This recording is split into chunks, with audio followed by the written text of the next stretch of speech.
Hello everyone, so today's video is going to be my wrap up for July and August in terms of the manga I read in those 2 months. So because I barely read anything in July, I decided to just skip that wrap up or that month's wrap up and just film one for July and August because I did read a lot more in August, so it felt better to me to not just film a wrap up for like one series. I could have done that, but I didn't want to. So first I'll show you what I read in July and then we'll go right into August, so let's just get started. So the first thing I read in July was Sayonara Football. So this is a girls' soccer manga. It focuses on this girl. Well, first of all, there's two first volumes that kind of act as a prequel or set up for the main series. So that's Sayonara Football. So that has 2 volumes, but if you're buying the Kodansha English releases, it just keeps going. So 1, 2, 3, 4, 5. But in Japanese and digitally, the first 2 volumes are just Sayonara Football, and that's a complete series, and then the rest is Sayonara Football, Farewell My Dear Kramer, and that has 14 volumes. So when this wraps up in English and the physical print releases, it should have 16 volumes, I believe. But you do have to read, well, you don't have to, but you should read the first 2 volumes first and then continue on. Just the way they are printed in English. Hopefully they didn't confuse anyone too much. So this is by the same author as Your Lie in April, and I will admit I do not particularly care for Your Lie in April, but this one is different. It's a girls' soccer manga, and yeah, it just follows this team of girls, soccer team, and they are not that great, but they still have high hopes to play in nationals or whatever, your typical sports manga thing. And so the first 2 volumes of this series focus on this girl. She's one of the main girls, and it's kind of her in middle school and her struggle to play on the soccer team because her school doesn't have a girls' soccer team, so she wants to play on the guys' team, and they won't let her because she's a girl. But yeah, so those first 2 volumes are about that. I really liked the first 2 volumes, and then the rest of the series is like a little bit later, her on a new team. So this is just a great little sports manga. I really enjoyed it. It's pretty short. I really like the rival teams that are introduced in this series. I'll always like a sports manga if the rival teams are really developed in a way that doesn't just like villainize them, which there aren't too many of them out there, but yeah. Also, this is a lot funnier than I was expecting, especially from the author of Your Lie in April. But this was very funny. There's one character who I just really like because she really likes metal, and especially Judas Priest, and I thought that was hilarious every time she was there, and talking about how much she loves Judas Priest and Rob Halford, and that was really funny. And all in all, just the cast of characters in this is great. I don't know, just your typical sports manga where the main team is great and all other side characters are great and you just root for all the characters. I will say that this manga does assume you know a lot about soccer, especially the terminology used in soccer matches. I don't. I haven't watched soccer. I played soccer for like 1 year when I was like 6 and I hated it.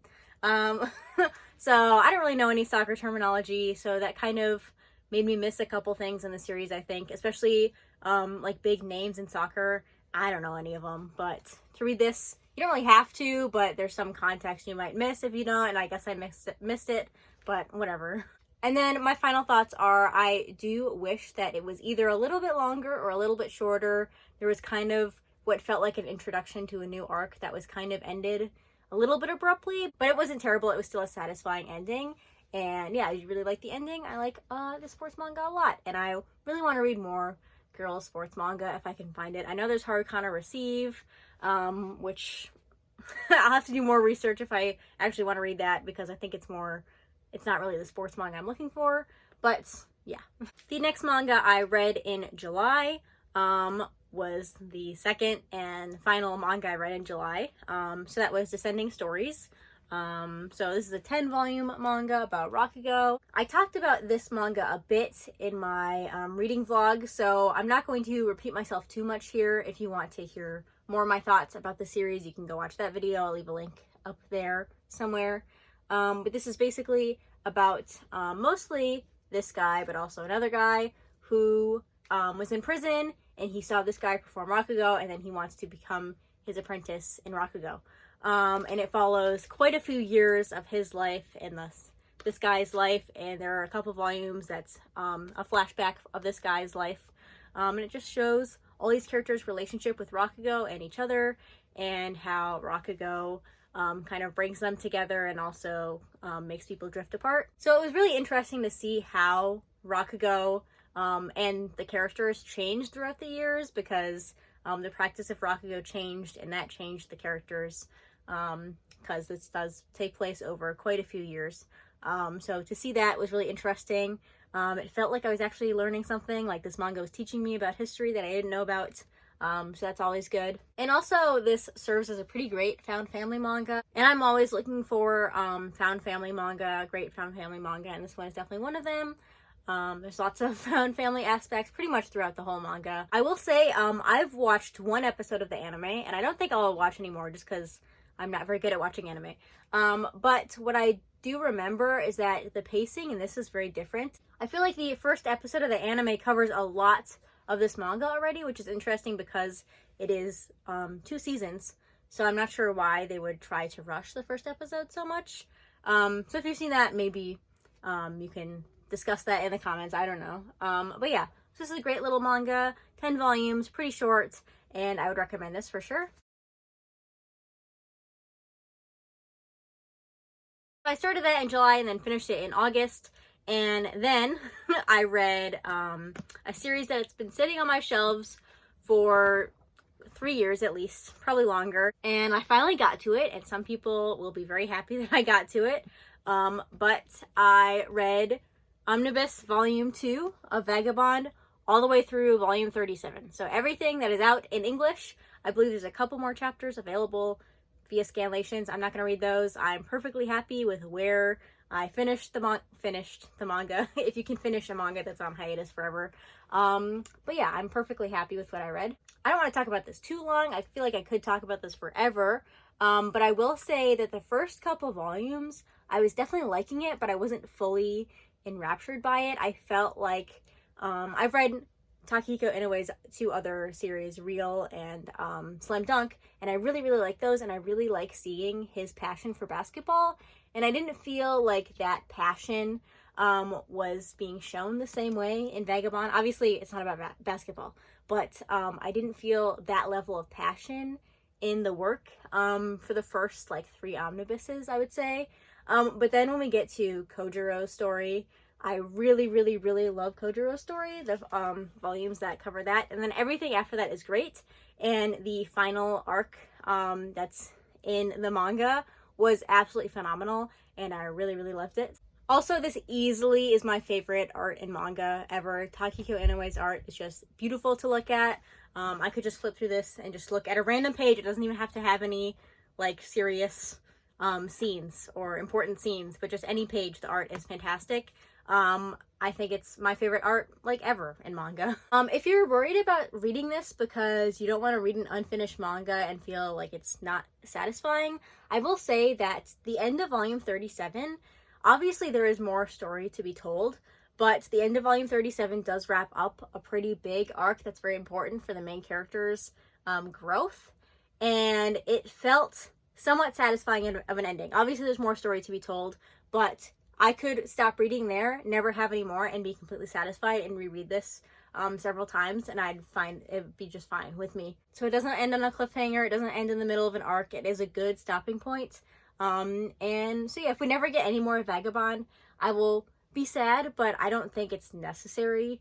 I don't feel like this is left in a terrible place, honestly. While I was reading this, I definitely saw why this could be, writing this for years and years of your life. I could see why that would be bad for your mental health. Just like the scenes that are shown here, not just the violence, but also violence against women, just terrible scenes, starvation, children being hurt and killed, dying, all of those really awful things. Just writing about that for years and years and years, I could see why that would be bad for your mental health. And I can definitely see why Takehiko Inoue stepped away from this for as long as he has.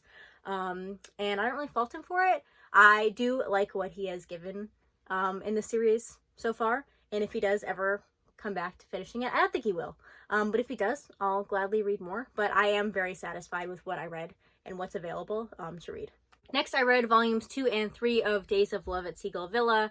This is the continuation and conclusion of this 3-volume Yuri manga. about this woman who is not having a great time in life, so she decides to go to the seaside to escape from her life, kind of. I feel like 3-volume Yuri manga, they are very hit or miss, and for me they're usually miss because I feel like 3 volumes is not enough time to introduce the characters, have them like get together in a satisfying way, while also creating some element of drama, and then wrap it all up in a way that feels well done.